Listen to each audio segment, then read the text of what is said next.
What's up, guys? Welcome back to the weekly scraps. We are in the house. Jake, fine, not too fine, but That's not what I've been hearing. yeah. What have you been The hearing, sir? feedback I've the feedback I've been getting is I'm doing just fine actually. Oh, good for you. It's actually that's Sometimes I feel it's like great to hear. sometimes I gotta remind you. Remind me what? I'm the fucking man, bro. What do you Yo, mean remind you what? shout out the Korean zombie. This is actually his shirt. You know, Koreans. Yo, didn't he launch an energy drink? Yeah, he gave me one, but this is Korean zombie shirt. Nice little flex. Fire. Fire. All right, so we had Roman Dolidze versus Marvin Vittori. Roman won. I mean, he called out Adesanya and Whittaker post fight. What do you think happens in a Roman Dolidze versus Israel Adesanya matchup? I mean, if Roman could get him down, I think Roman could submit him relatively easy. And I'm only saying that because I've seen Roman grapple. I've grappled with Roman. Of course, he's twice my size, but his skills on the ground are actually super legit. I've heard stories about him grappling with John Jones and in the past, like a few years ago. So my intuition tells me if he takes down Izzy, he's probably submitting Izzy. He's just a veteran on the ground. He's just really good. He doesn't really have great takedowns though. I think he's That's what I trusting was more gonna in his ask stand about. up. Okay. Yeah, I was gonna ask about the takedowns, but even if he gets him up against a fence or something, right? I mean, I feel like that's a favorable matchup for Roman. Yes, of course. That would be. I think that would be really good for Roman. The striking department, though, because obviously all the fights start on the feet, he would have to. One of the things I noticed with this fight between Marvin Vittori and Roman, it was almost the exact same fight as the first one, except it was 5 rounds, and neither one of those guys. And the commentators were pointing this out too, and I was like, yeah, I feel like there's something really weird with this matchup, and it's just none of these guys faint.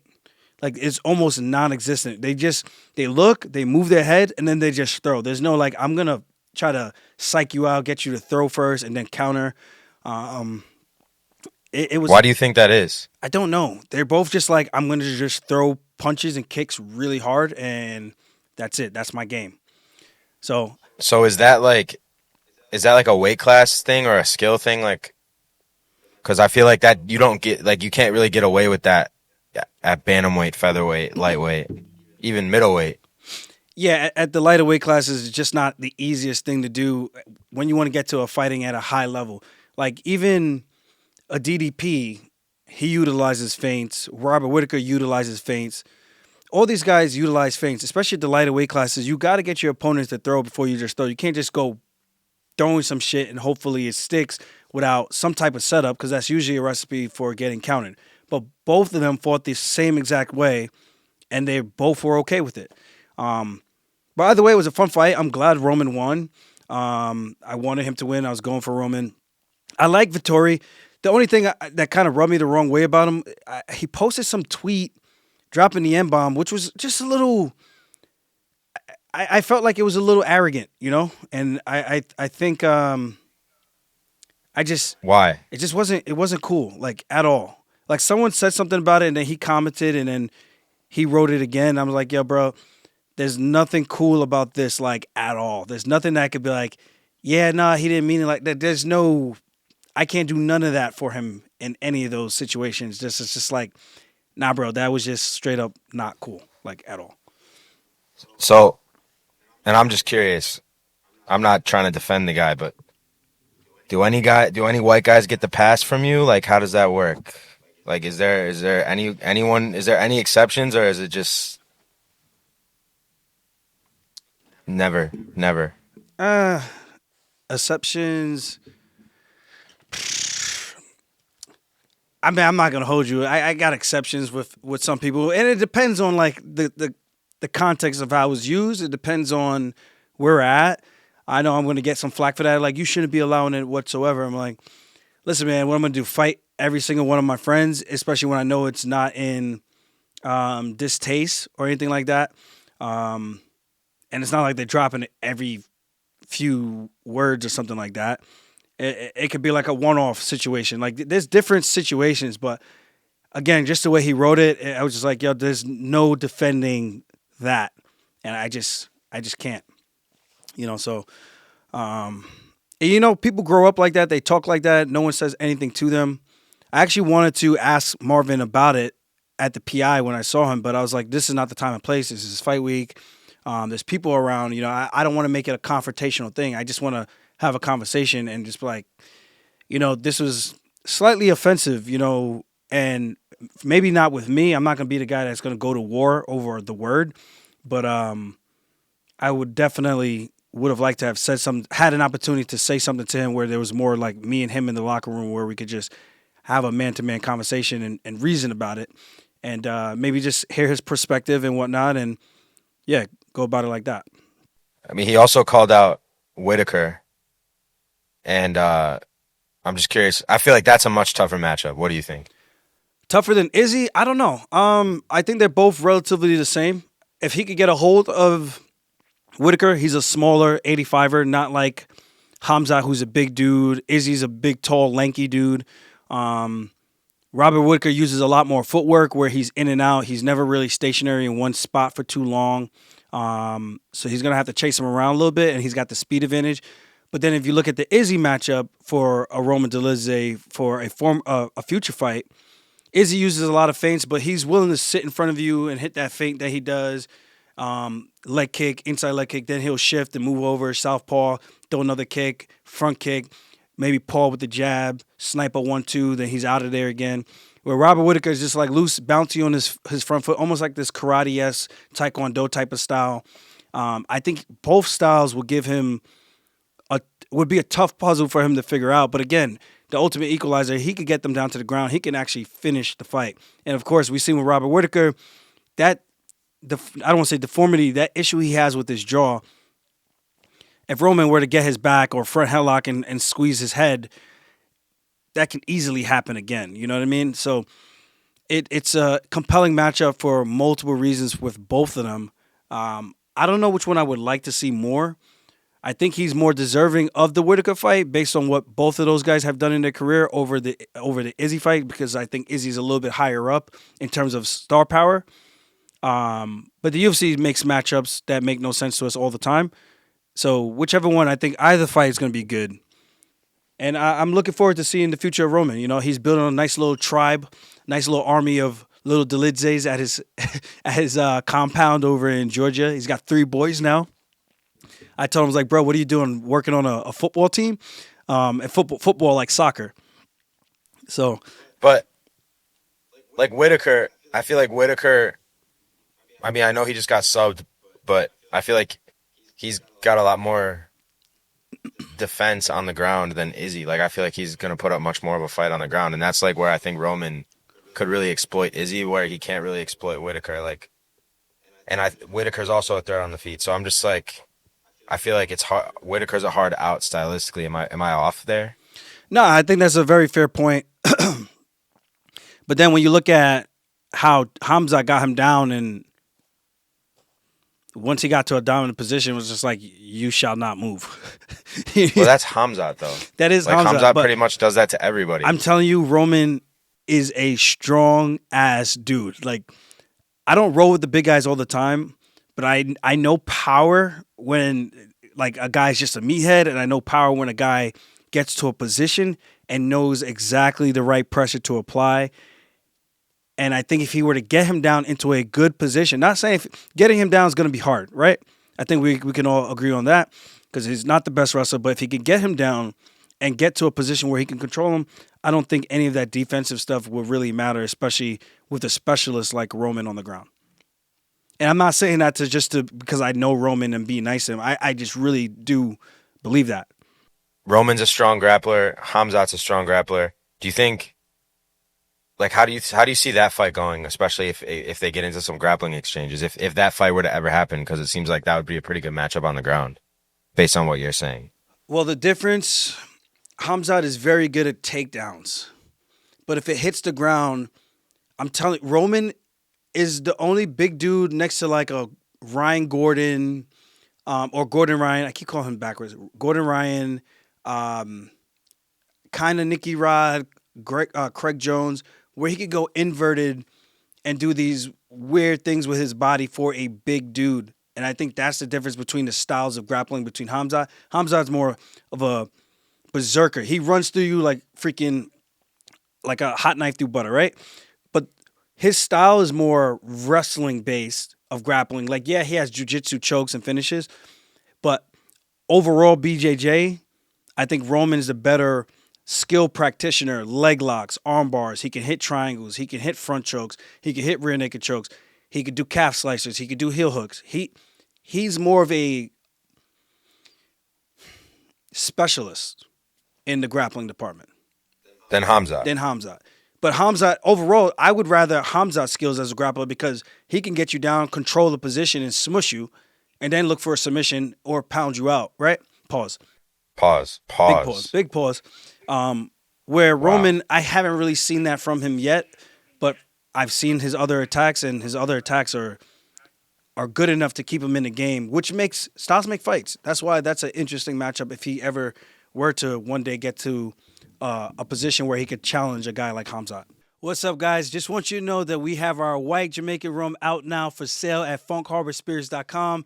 $29.99. Go check us out online right now. If you buy 2 bottles or more, you get free shipping. And if you like rum, you're going to love the limited edition blended from 3 different Jamaican distilleries. And of course, aged 2 to 5 years. So go check us out online right now. This is a limited edition. As you can see, it's almost gone. I'm trying to take it easy on the bottle. But go check us out right now. Thank you guys for always supporting the brand, supporting me. I can't wait to announce my next fight. Let's go. Speaking of grapplers, Paddy Pimblett, he was quoted, saying something along the lines of he would beat Dustin Poirier in a fight. He was basically saying, like, I don't know why Dustin is talking about retiring. He's still on top. He's still winning fights. Like, he just fought for a title. And then Paddy was like, that being said, I still think I beat him. I'm curious, do you think Paddy Pimblett could beat Dustin Poirier? I'm just curious what you think about that in general. Like, I know what he's trying to do. He's the superior grappler. I think everyone would agree with that. I think Dustin would probably even agree with that. But Dustin's a fighter. So if you're looking at matchups and trying to get yourself to the top, you're trying to position yourself with the best opponent that's going to get you closest to the belt and probably still going to be high risk, but which one is the lowest risk in terms of the stylistic approach? And if Paddy could get Dustin down or get to his back, I think it's a bad situation to be in. But on the feet, Dustin all day long. Dustin hitting him with the hillbilly shell, So I think it's a very dangerous matchup either way. But if Paddy's able to, if he could deal with some damage, some punishment, it makes it interesting. But overall, because I like Dustin so much, I'm always gonna pick. I'm picking the guys I ride with. I'm still picking Dustin to win that fight. I still think some way somehow he gets it done. But I know what Paddy's doing. He's giving him a compliment, but at the same time telling him I want everything you've got, everything you've worked for. I'm here to take it. That's what he's trying to do.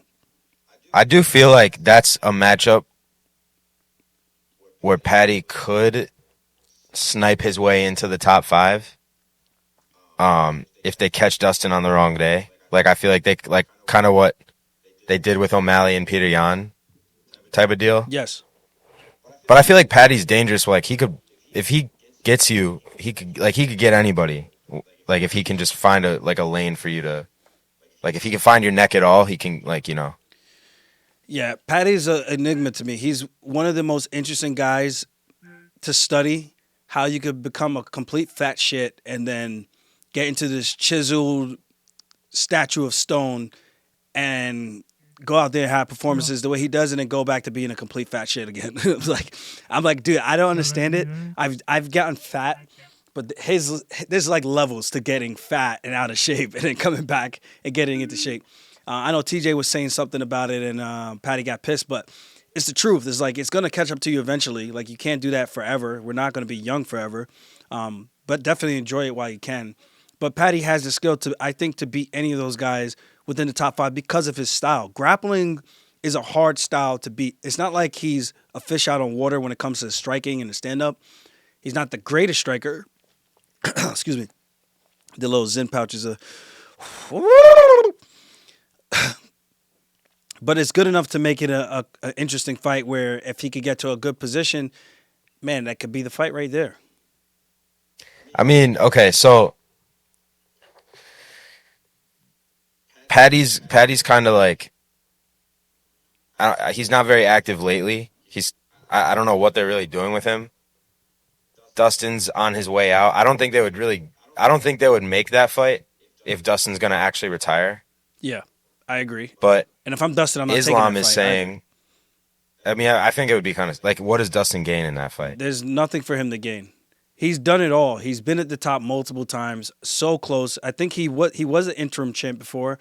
Almost got to unify the belt. With the last one with Islam had another chance where it was close, much closer than the fight with him and Khabib, but it's still one of those situations where it's just like you've been there, done it all. You want to get a fight that excites you in a way where it's going to mean something and put you in a position where maybe you get back to fighting for gold one more time. And I understand where Dustin is at in his career, his mindset, his mental. You fought how many times? It's cool to fight. It's cool to make money, but these fights got to mean something. I'm there now. Like I want a fight that means something, not a fight to just I'm just taking this to stay busy to make money. Well, I got the money already. I mean, yeah, more money is cool, but to make more money just to put myself in a position where it's not very favorable, I don't know if that makes a ton of sense for me where I'm at in my career. So that's I kind of feel the way I look like at it. for him, it's like if he's actually, no matter what, retiring after this, it needs to be like a money fight where it's like there's really nothing on the line except like entertainment for the fans, kind of like a Nate Diaz or something. Like you can't really. I don't think it's fair to set up Dustin Poirier with like a Paddy type of guy just to try to set Paddy up to be ranked or something. It's got to be like a fight that the fans have always wanted to see, like a Nate Diaz or something, like two legends fighting and like going out with a bang where it's like win or lose, like that's a great way to walk out. Like that's a great, like the fans will love that. Yeah, that's a fight that Uh, means something. I can completely yeah. understand him wanting to stick around for something like that. Like that makes sense compared to him fighting a young up and coming prospect still. Um, that doesn't really move the needle for a guy like Dustin. Like that's if I'm him and I'm thinking the way if I'm thinking anywhere close to how he's thinking, that's not a fight I want. That's not a fight that's doing much for me. Yeah, it's a fun fight. If we had no emotion attached to this whatsoever, if we were just emotionless people, yeah, that's a fight that I would take 100% because it's still a big fight, still a good, credible name in the sense of how popular Paddy Pimblett is. But am I fighting the baddie just to fight the baddie, or am I fighting the baddie with some type of end goal in mind? And I don't think there's an end goal with taking a fight with Paddy unless the UFC promises him something nice. And what's the only thing that's nice? A number one contender fight, maybe, or a chance to have another crack at the title, depending on what happens with Ilia. Because Ilia coming up makes everything so much more interesting. That's the fight that you want to get into. What's up, people? If you didn't know, LFA is this weekend, and from the Longo MMA fight team, we have a couple guys fighting. We got Levon, who is a sniper from Ossetia, and then we got Dylan Montello, the quiet man. Shh. And of course, we got Kelvin Sterling making his return, my brother. I'm gonna be there at Foxwoods Casino. Make sure you guys tune in, and if you can't be there in person, check us out on Fight Pass. So speaking of that, Islam apparently came out and said that he turned down the Ilia fight because he thinks Ilia needs to win at 155 before getting a title shot. I respect it. I mean, I don't know if I agree, but I definitely respect it. It's his legacy, So he wants to fight a fight at 155 that means something. Him fighting another 45er, especially one that hasn't done anything either. Yeah, he's still one of the all-time greats at 145 in such a short amount of time. No one could dispute that with what Ilia has done. But I also understand why he would be like, this is not a fight that moves the needle for me. So who should he fight then? So you're going to say Gaethje then, right? I'm still so what I really think for Islam, his next defense is a toss-up. It's a coin flip. Like I don't think anyone's gonna really be up in arms about it. If it's Arman Shoyukin, no pun intended, or Justin Gaethje, or Ilia Topuria. Other than that, there's no clear cut contender at 155. And this is what happens when guys start knocking each other off, guys start coming up and start doing different type of things. Like Max Holloway could have been that guy had he not gone back down to 145. He would have been a shoe in for the next shot, beating Justin Gaethje. And now he's in a position where it's like, okay, I just lost to this guy. Now this guy's coming up to the weight class I'm going up to. Everything just gets confusing and it's just like, well, what do I do? What do I do? I don't know. It's hard. It's hard to say. So to me, it fucks it up if he actually did say no to Ilia because to me that's like the one clear guy you could give it to, especially because they're not going to let Armin just be a shoe-in. So Well, Armin, I'm like, if we're being honest, Armin should be next. I don't know if the issue that happened with him should be held against him for this long. I mean, if it's a legitimate injury, how can you fault the guy? You know what I mean? That's kind of where I'm at with that. no, I agree. I don't get why that. I mean, he's the most deserving guy, and that's I think the best fight to make. If you're not going to let Ilia fight for an immediate title, give it to Armin. I don't want to see Justin Gaethje fight for another title shot like right away. Like it's been him and Dustin Poirier. Like the last 10 like title fights at this weight class, they've been in like 7 of them. It's crazy. Yeah, you know what's funny? That used to be the situation at 135. It was T.J. Dillashaw, Dominic Cruz, Uriah Faber. Yeah. And it was the same circus over and over. I'm like, well, I've seen this act before. I would like to see something else. Are there not any other contenders that you guys could throw in? Yeah, they might not be that interesting, but if you build them up with the UFC machine, the platform, it makes it an interesting fight.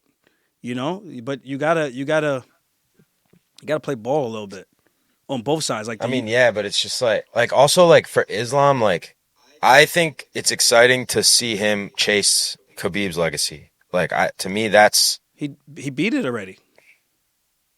oh, Technically, he beat it already. but he fought a bunch of featherweights. I understand, but he So also beat I it. think that's why it's still controversial.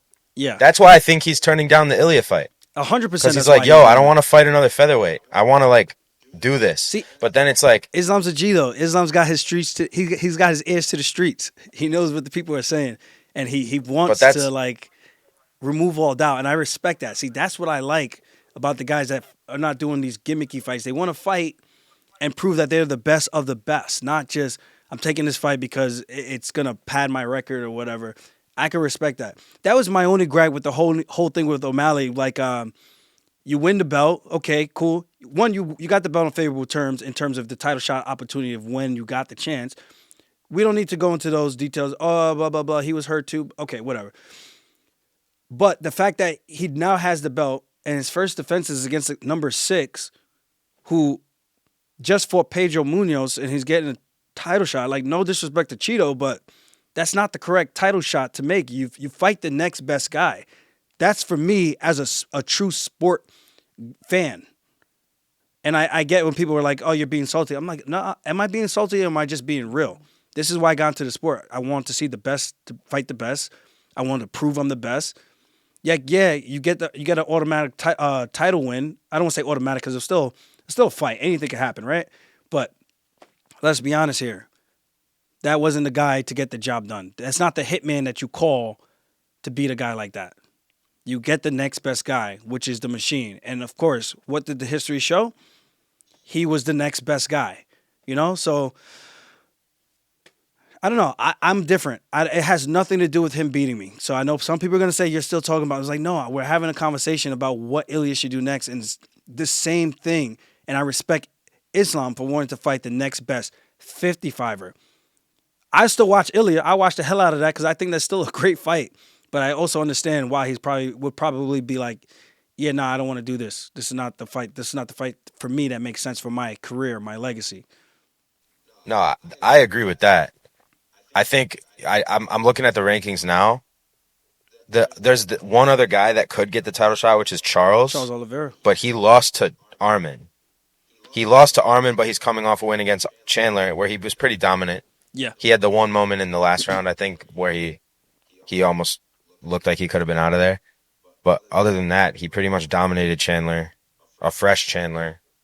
You could put him in there. I just don't know. Like, I don't know if you've heard Chael say like he thinks Oliveira does not want to fight Islam. Like he's like he's like avoiding that fight.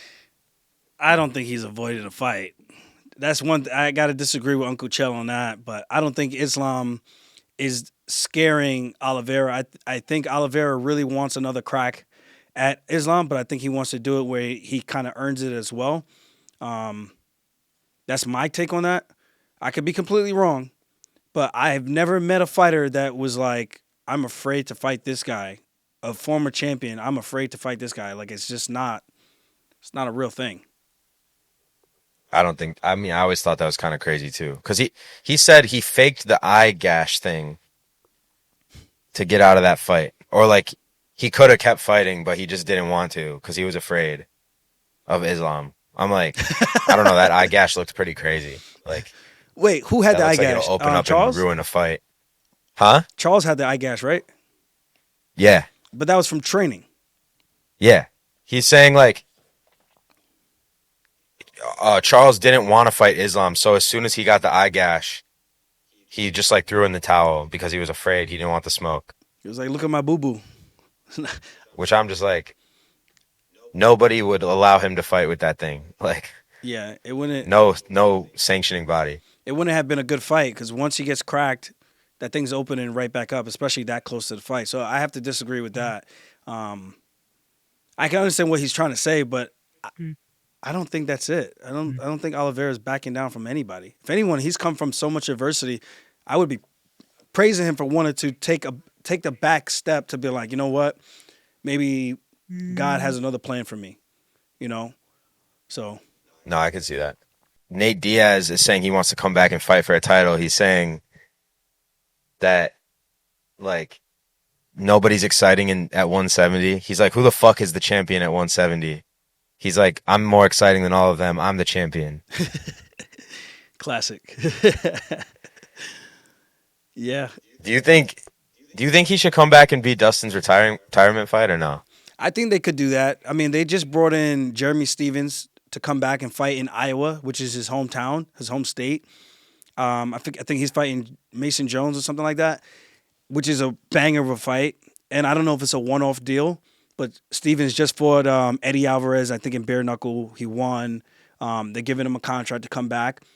I don't see why they couldn't give him a contract. Yo, they tried to scum him for him to fight on his last fight on his deal, to fight Khamzat Chimaev, and saying this is a great fight. Nobody believes that was a great fight. We all knew what was going to happen in that fight. Thank God something crazy happened where the weight class got messed up. They switched opponents, and we got a more fun fight with Nate Diaz and Tony Ferguson. Of course, a lot later than it probably should have been, but it was still a fun fight to watch as a fan who follows the sport. No, 1,000%.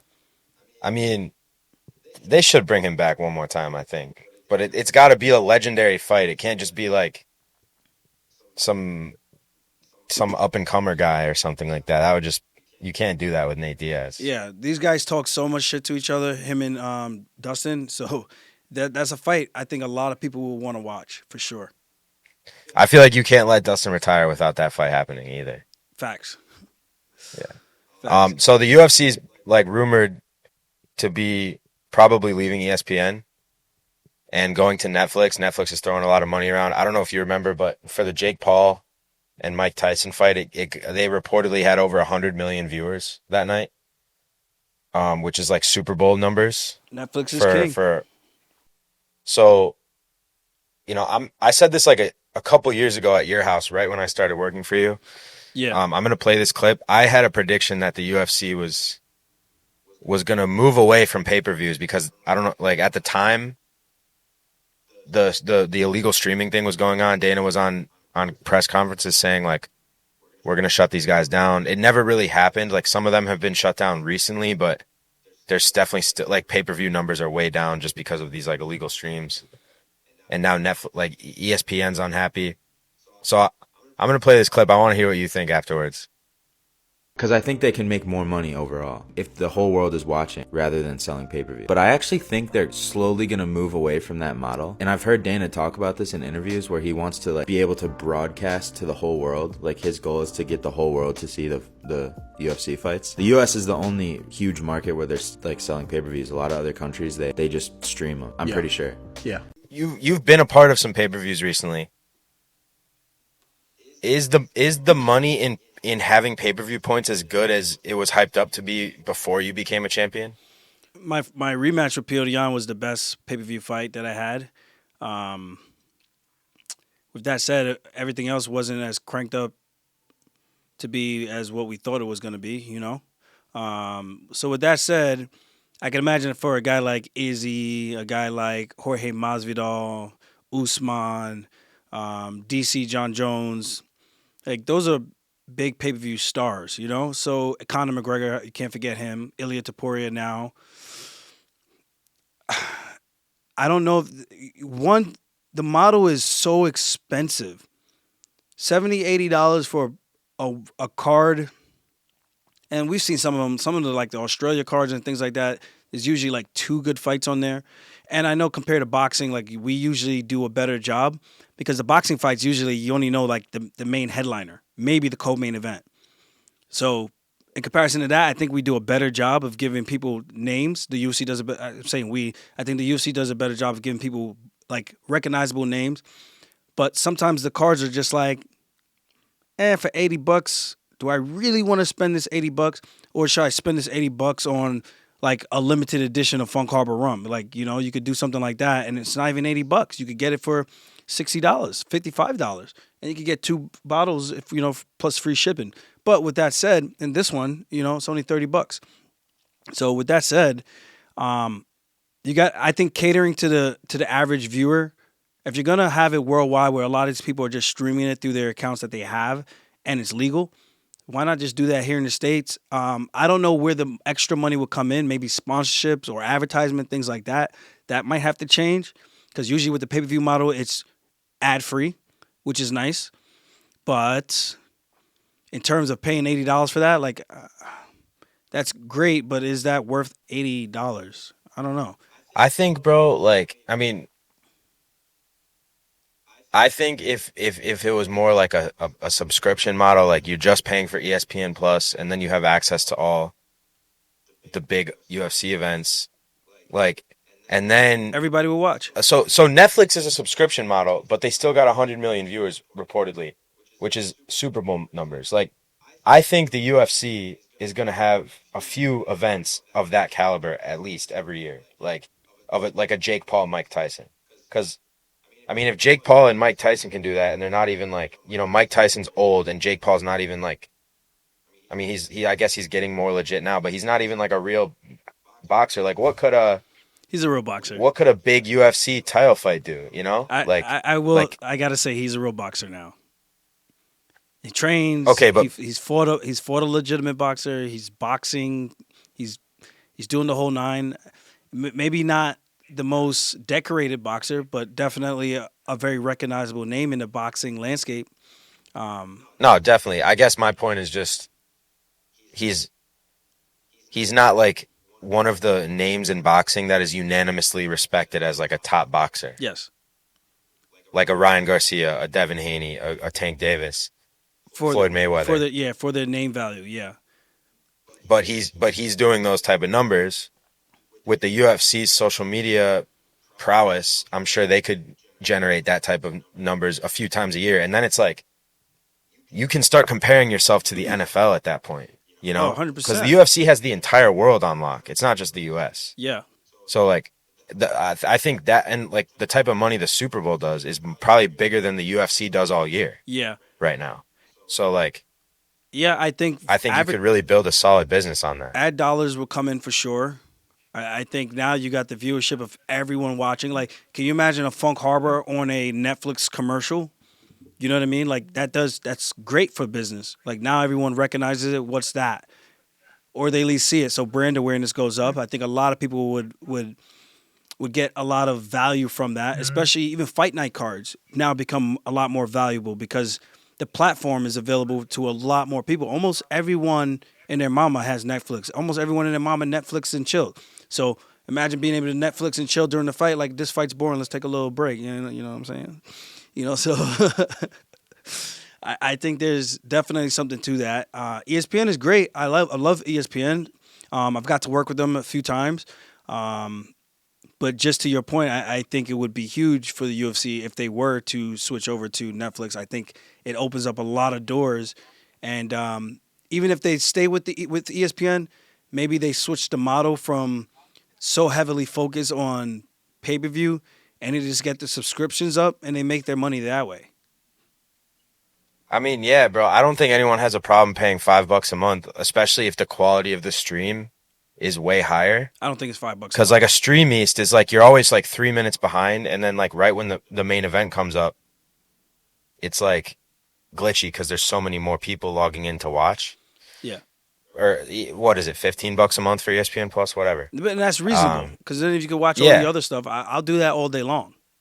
Yeah, and I think, I mean, whatever you're not making in pay-per-view sales, I think you make up for that also with, you're going to get a lot more people signing up to watch, I think. So, and then that's good business, like getting all those subscription numbers up. So, I don't know. I feel like that's the wave. I think it'll make the sport grow.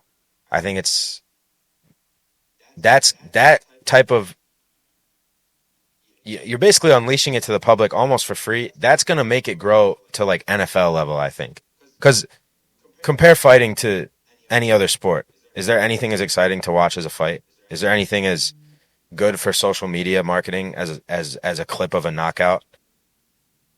The best sack, the most hard-hitting sack in a football game doesn't compare to, Conor McGregor knocking Jose Aldo out in 13 seconds or Aljamain Sterling choking out Corey Sandhagen in 90 seconds. Like, I don't think if you make it easy to watch, I just think it's going to make it the biggest sport in the world, honestly, in the next 10 years. Yeah, we're coming for you, soccer, football, whatever alias you want to use. We're coming. I think.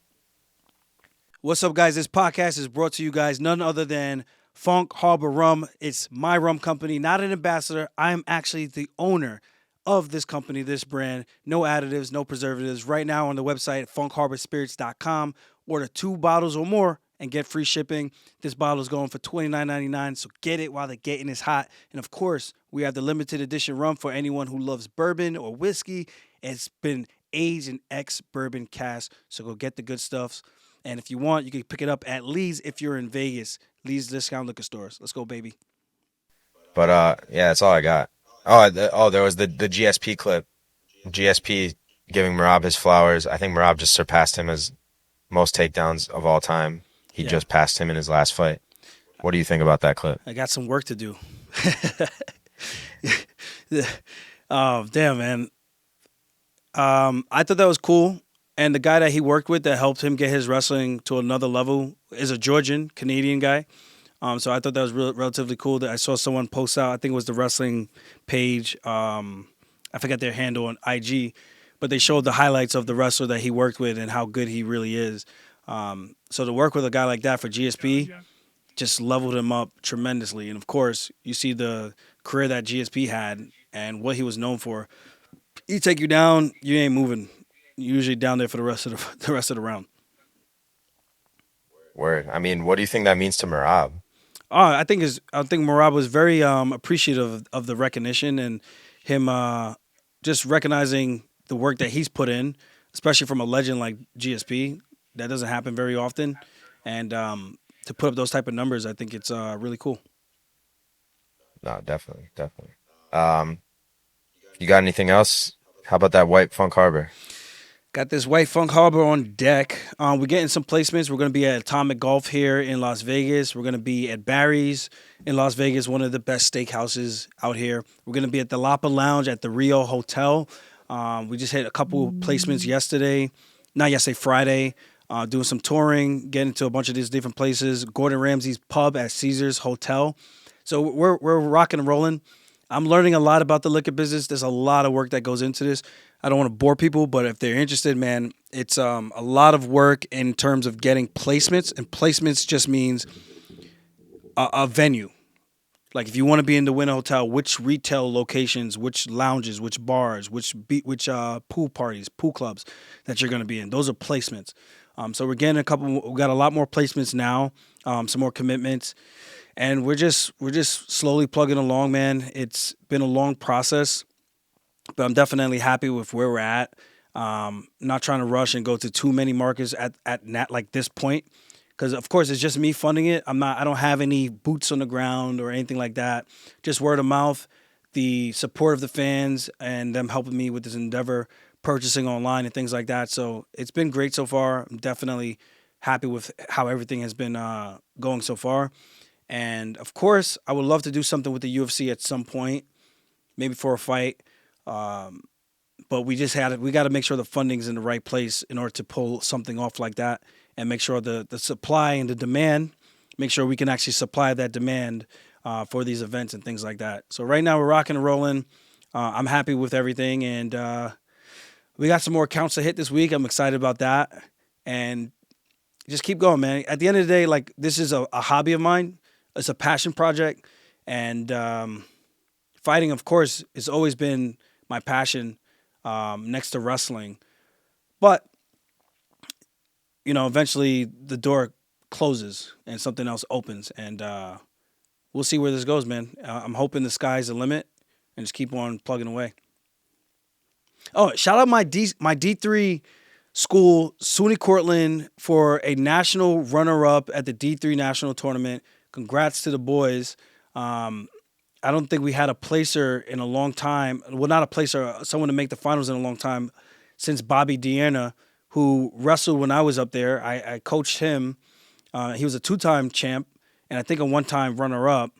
So it's cool. It's nice to see Cortland still doing well. I know we had a change of head coaches. I got to go up there to meet these guys. And, of course, I want to get the rum into the bars over there because, obviously, it's my college town. It'd be nice to go up there and visit. I'm looking at possibly going up there after Kelvin's fight, my brother, for LFA. He's fighting next weekend. Oh, yeah, so if you're in LFA, I will be there at Foxwoods Casino. Make sure you guys pull up, show some support for my brother. He hasn't fought in a long time. I'm hoping for a successful return, and it should be very interesting to see how the night goes. And, yeah, we'll be in the building. And maybe after his fight, I could possibly make a trip up to Cortland and go say what's up to the boys, hang a little bit, maybe talk a little business. Let's get it. All right. I think we're good, right? Yeah. Don't forget, guys, like, subscribe. Don't forget to drop a comment. We'll see you guys soon. Peace and love. Stay black. And whatever race you are. Stay Jewish.